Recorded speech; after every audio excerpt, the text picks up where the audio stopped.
이제 예수님의 부활에 대한 내용으로, 그리고 제자들이 이제 앞으로 어떻게 사역을 해 나가는지를 계속해서 같이 나누고자 하는데요.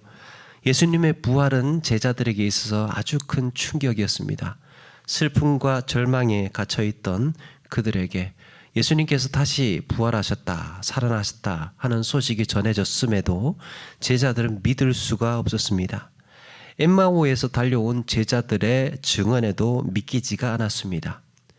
그런데 그들 앞에 나타나신 예수님은 엄연히 다시 사신 부활의 주님이었습니다.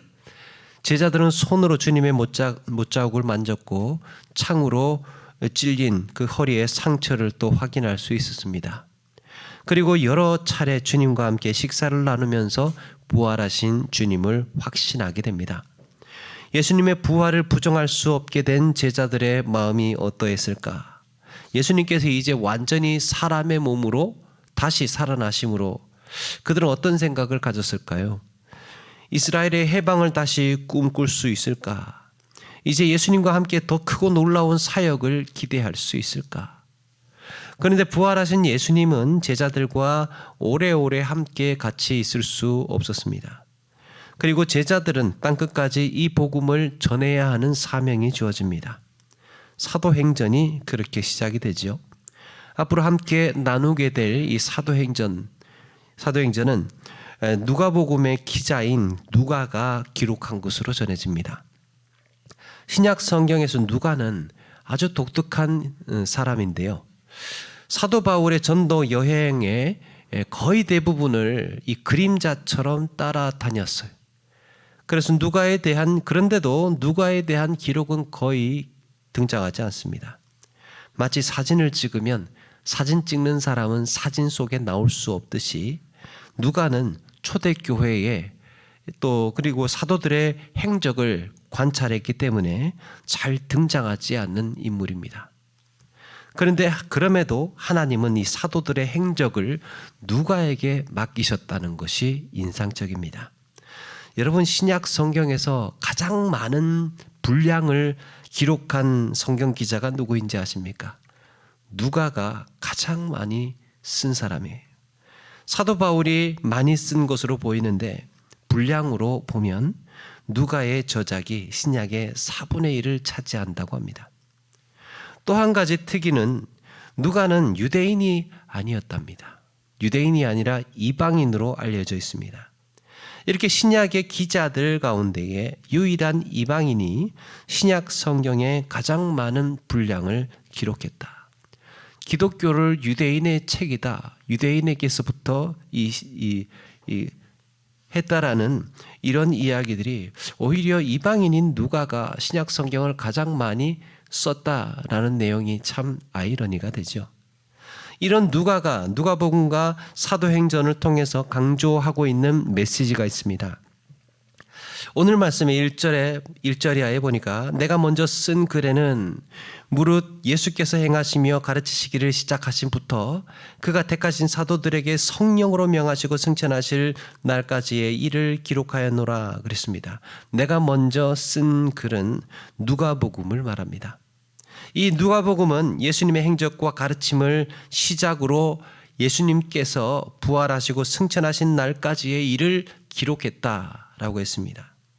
그 기록에 이어서 쓴 성경이 제 사도행전인 거지요. 예수님의 구원 사역과 또 이 복음을 전하는 사도들의 사역, 이런 점에서 특별히 누가복음과 사도행전은 공통적인 3가지의 키워드를 사용하고 있는데요. 누가가 생각하는 중요한 3가지, 우리 신앙생활에서 중요한 3가지의 가치.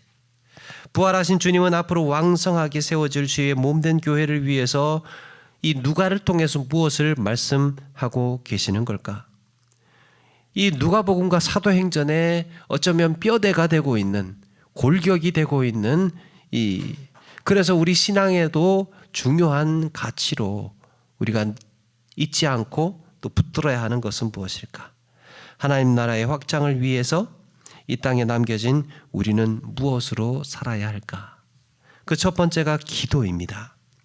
누가복음은 다른 복음서와는 달리 특별히 기도를 강조합니다. 예수님께서 세례 받으시고 올라오실 때에 그때 기도하실 때에 하늘이 열렸다라고 표현하고 있습니다. 12제자를 택하시고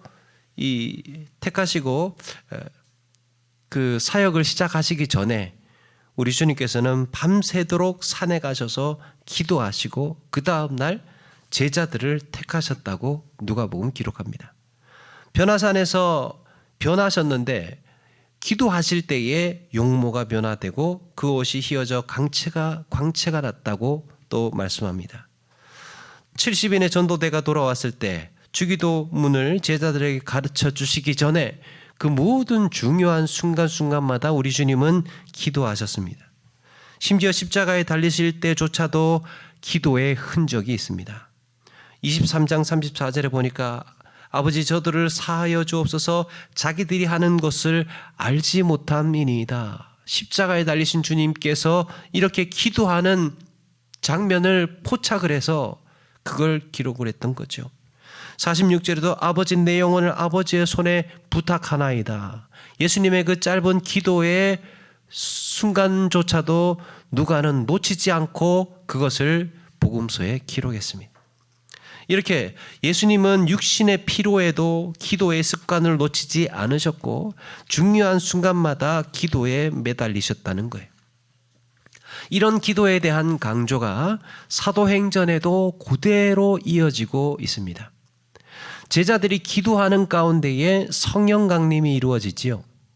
베드로와 요한이 제9시 기도 시간에 성전에 기도하러 올라가다가 나면서 걷지 못하게 된 자를 걷게 하는 기적을 일으킵니다. 기도하러 가다가.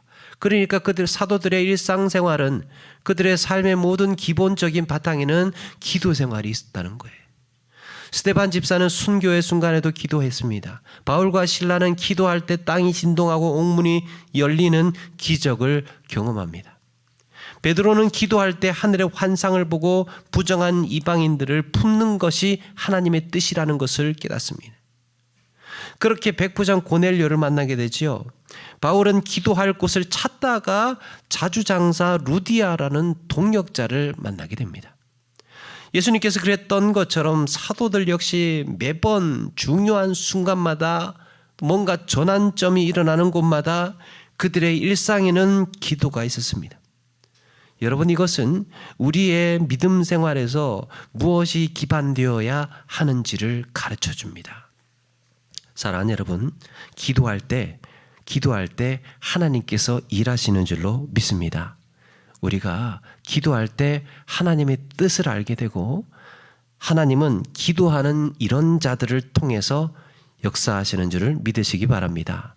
우리 신앙의 가장 밑거름에는 기도의 생활이 있어야 됩니다.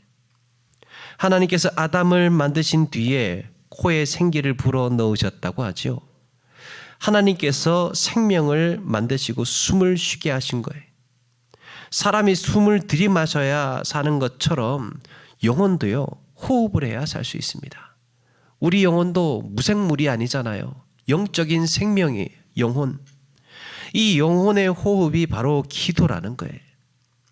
숨이 드나드는 기관지에 장애가 생기는 병을 천식이라고 하잖아요. 이 들이마실 때에는 문제가 없는데 숨을 내쉬려면 이게 잘 내쉬지를 않고 쉰소리만 난답니다. 영혼의 호흡인 기도에 장애가 생기면, 우리 영혼의 호흡인 기도에 장애가 생기면 우리는 겉으로만 요란한 신앙생활을 하게 됩니다. 정말 내면의 힘은 하나님과의 영적인 교통 속에서, 영적인 호흡 가운데에서 능력이 나타나고 에너지가 생기고 은혜가 유지가 되는 거죠. 그래서 기도는 우리의 영혼을 살아 숨쉬게 합니다.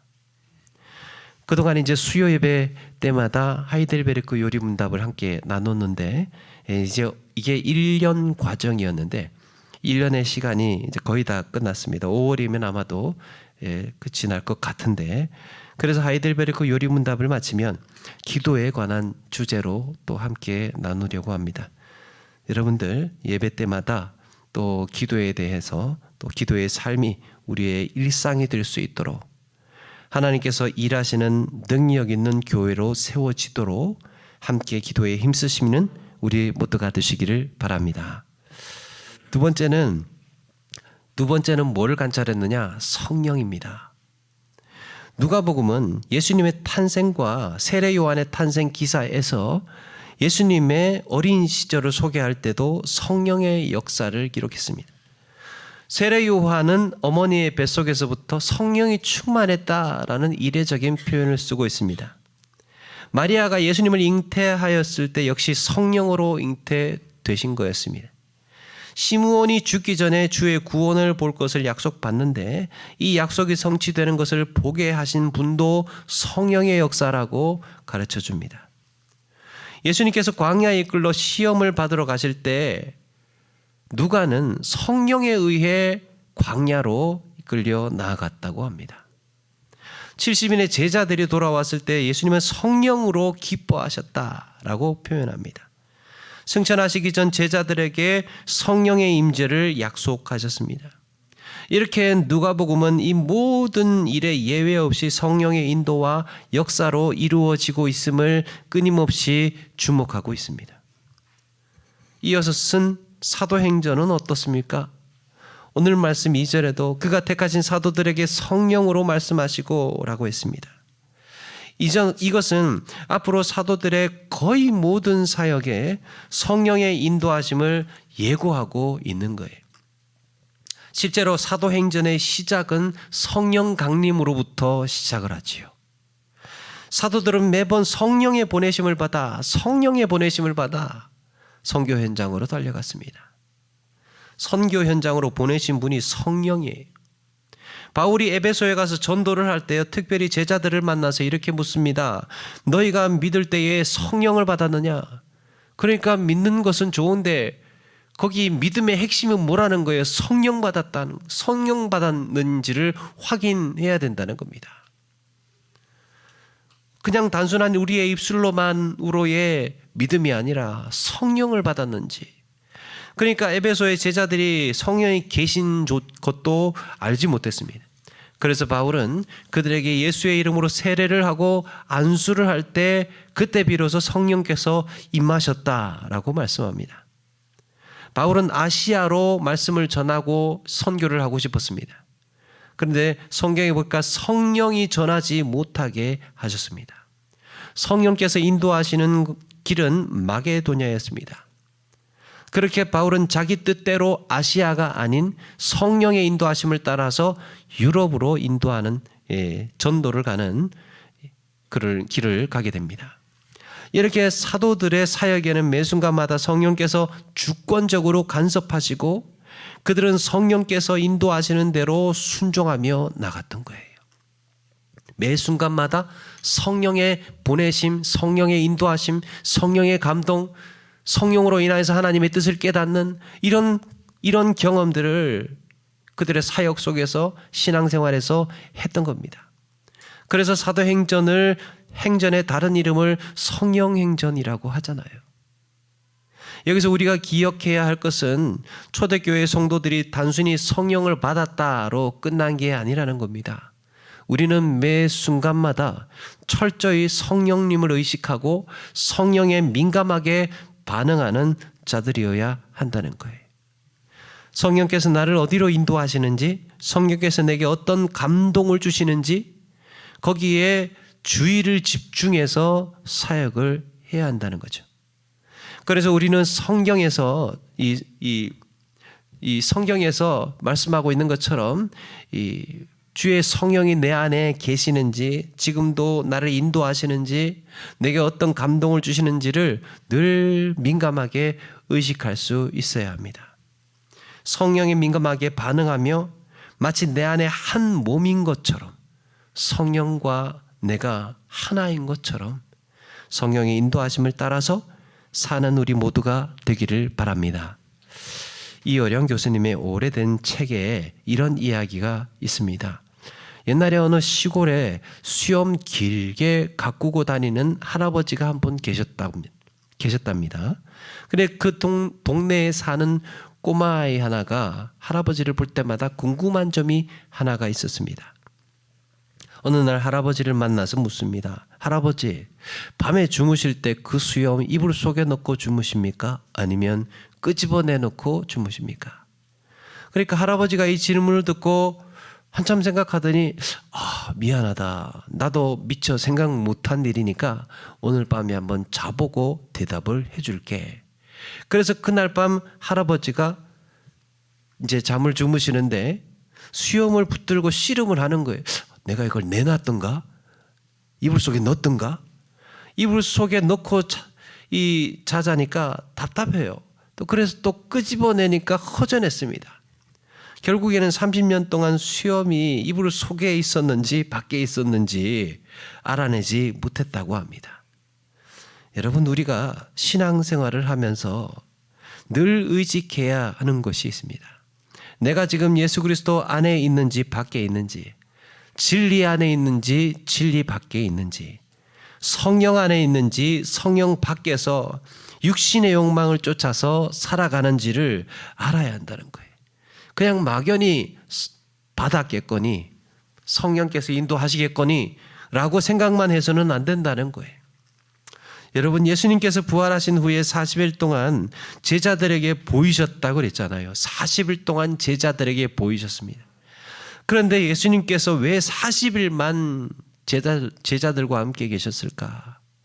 사도들이 예수님과 함께 같이 선교했다면, 예수님의 제자들과 예수님이 같이 선교를 하러 다니셨다면 훨씬 더 그게 효과적이지 않았을까라는 생각도 해볼 만할 텐데, 왜 그렇게 오랫동안 제자들과 함께 하시지 않았을까? 반대로 또 생각을 해보면 왜 예수님은 부활하신 후에 바로 승천하시지 않고 40일 동안 제자들과 계셨을까? 그 이유는 두 가지 정도로 보이는데요. 하나는 오늘 말씀처럼 그들에게 확실한 많은 증거로 친히 살아계심을 나타내기 위해서였습니다. 예수님께서 부활하시고 나서 바로 승천을 하셨다면 그들이 어쩌면 예수님의 부활이 환상이나 착각 정도로 여겨졌을 수도 있었을 겁니다. 그런데 예수님께서 40일 동안 함께 하시면서 예수님의 부활은 부정할 수 없는 증거로 그들에게 확실하게 각인이 되었을 거예요. 그들에게 평생 살아도 예수님의 부활을 부인할 수 없는, 또 하나는 앞으로 성령을 따라서 사역할 것을 가르치시기 위해서였어요. 공생의 기간 동안 제자들과 함께 다니시면서 그동안 가르쳤던 모든 내용들을 이 기간에 다시 한번 복습하고 총정리하면서 앞으로 너희가 성령과 함께 사역하게 될 시간들 속에서 너희들이 성령에 따라서 순종하고 또 거기에 의해서 사역하라는 그런 말씀들을 가르치셨을 겁니다. 오순절 성령께서 임하셨을 때 그래서 많은 사람들이 이 소동의 현장을 목격을 합니다. 그때 베드로가 선지자 요엘의 이 예언을 들면서 성령 강림의 사건을 설명합니다. 이렇게 구약 성경에 나오는 이 성령의 예언부터 시작해서 성경 전체의 성령과 관련된 이 내용들을 베드로가 거침없이 설명할 수 있었던 것은 그날 단순히 갑작스럽게 임한 오순절 성령 강림뿐만 아니라 그 전에 준비가 되어 있었다는 얘기예요. 베드로는 알고 있었습니다. 예수님에게 배웠던 거죠. 베드로의 설교는 이렇게 거침이 없어서 너희들이 이렇게 회개하고 예수 그리스도의 이름으로 세례를 받으면, 예수 그리스도를 구세주와 주님으로 영접하면 성령을 선물로 이렇게 받는다라고 확실하게 말씀을 합니다. 이것은 예수님과 함께한 40일 동안의 훈련의 결과였습니다. 부활하신 주님은 이 기간 동안에 성령을 따라 사역할 수 있도록 준비케 하셨던 거예요. 그래서 40일이 매우 중요한 기간입니다. 그리고 세 번째는 누가는 무엇에 주목을 했느냐? 성전에 주목했습니다. 누가복음에는 특별히 성전에 대한 기록이 많이 등장을 하는데요. 누가복음은 처음부터 세례 요한의 아버지 사가랴가 성전에 들어가서 분향을 하는 장면에서부터 기록을 합니다. 누가복음의 시작, 누가복음의 첫 번째 장면은 성전이에요. 그리고 나서 예수님께서 아기 예수님이 탄생하시고 나서 이례적으로 정결 예식을 행하였다는 기사를 누가복음은 쓰고 있는데요. 그래서 이 정결 예식을 성전에 가셨을 때, 또 그리고 거기서 그리스도를 기다리던 시므온과 84세가 된 노년의 과부를 만나면서 내 평생에 드디어 주님의 구원을 보게 되었다, 그러면서 하나님을 찬양하게 되지요. 그 모든 사건들의 배경이 성전이었습니다. 또 예수님께서 어린 시절 성전에 있었던 기록이 누가복음에만 등장을 합니다. 내가 아버지의 집에 있어야 할 것을 알지 못하였나이까. 예수님께서 마귀에게 시험을 받으실 때도요, 다른 복음서에는 높은 곳에 데리고 가서 뛰어내리라고 그랬는데 이 누가복음에는 성전 꼭대기로 데리고 갑니다. 누가복음은 예수님께서 성전에서 가르치시던 기사들을 또 많이 기록을 합니다. 그리고 누가복음의 마지막 구절이에요. 마지막 구절에 그들이 그에게 경배하고 큰 기쁨으로 예루살렘에 돌아가 늘 성전에서 하나님을 찬송하니라 라고 하면서 끝이 납니다. 이렇게 누가복음은 성전에서부터 시작해서 성전으로 끝이 나요. 이렇게 성전으로 끝이 난 누가복음이 사도행전으로 이어지면서 성전에 대한 관심이 교회로 전환이 됩니다. 이제는 예루살렘에만 한정되어 있던 성전이 온 예루살렘과 유대와 또 땅끝까지 이르러서 교회로 퍼져나가고 성장해가고 있습니다. 이것을 한마디로 표현하면 하나님 나라의 확장이에요. 누가복음은 하나님의 나라의 시작을 알렸습니다. 하나님의 나라가 시작되었다, 그 누가복음에서 밝혔습니다. 그리고 사도행전은 하나님의 나라가 이제 어떻게 확장되고 번성해 가는지, 부흥해 가는지를 말씀하고 있습니다. 오늘 말씀에도 40일 동안 제자들에게 보이시면서 하나님 나라의 일을 말씀하셨다라고 했습니다. 40일 동안 여러분, 예수님께서 제자들에게 하나님 나라의 일을 말씀하셨다는 것은 뭘 의미하느냐? 앞으로 사도들이 감당해야 하는 사역을 말하고 있는 거예요. 예수님의 제자들, 그 사도들이 이 땅에 나가서 해야 하는 사역은 하나님 나라의 일에 관한 것입니다. 교회에게 주어진 사명이 하나님 나라의 일이라는 것을 알 수 있습니다. 우리의 일상에서, 우리의 신앙의 삶에서, 우리의 봉사와 섬김에서 늘 염두에 두어야 하는 일은 하나님 나라의 일이라는 거예요. 여러분, 성전이라는 게 뭡니까? 성전, 만민이 기도하는 집이라 그랬죠. 그리고 거기에 성령과 하나님을 만나는 교제의 장소이기도 합니다. 천하 만민이 예배하기 위해서 이 땅에 유일하게 이름을 두신 곳이에요. 그래서 신자는 성전으로 향합니다. 성전 중심의 신앙에서. 그 이전까지는 그 예루살렘에 하나님의 이름을 둔 성전을 향하여서 늘 그쪽으로만 집중되고 그쪽으로만 모이는 신앙의 삶을 살았습니다. 그런가 하면 교회는 어떻게 달라집니까? 교회는요, 성령의 인도하심을 따라서 하나님의 나라를 확장해 나가죠. 그래서 교회는 세상으로 확장해 나가고 세상으로 보내어지는 성격을 갖고 있는 거예요. 이게 어떻게 가능해집니까? 각 사람에게 성령께서 임하셔서, 성령께서 함께 하셔서 온 세상을 향해서 복음을 전하고 그렇게 하나님의 나라를 확장해 나아가는 거죠. 우리의 삶에, 우리의 신앙의 기본적인 태도, 우리의 마음가짐, 우리의 비전, 우리의 꿈, 이런 것이 바로 이렇게 교회에게 주어진 하나님 나라의 확장과 맞물려서 살아가야 한다는 겁니다. 이렇게 성경은 이 땅에 거룩한 성도가 주님의 부르심에 응답하고 주신 사명을 따라서 살기 위해서 뜨거운 기도와 성령의 인도하심을 의식하라고 말씀하고 있습니다. 어쩌면 매일같이 그렇게 이 신앙생활을 하다가 보면 이 기도 생활을 깊이 있게 되짚어 보지 못할 때가 많을 것 같고, 성령의 인도하심을 의식하지 못하면서 습관처럼 신앙생활을 할 수 있을지 모르겠다 하는 생각을 갖게 됩니다. 이제 우리는 다시 한번 이렇게 영적인 감각을 되살려서 나에게 기도의 삶의 모든 순간마다, 중요한 시점마다, 또 우리의 삶의 중요한 변곡점이 될 때마다 이 기도로 하나님의 뜻을 깨닫고 성령님의 인도하심을 받으며 살아가고 있는지를 또 깊이 있게 돌아보아야 하겠습니다.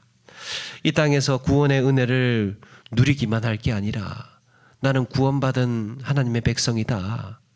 그렇게 해서 이 구원의 은혜를 누리고만 살 것이 아니라 주님께서 하나님 나라에 일을 맡기셨다는 것을 늘 기억하면서 우리에게 주어진 또 이런 사명들과 우리에게 감당해야 할 사역을 늘 의식하며 그렇게 살아야 할 줄로 믿습니다.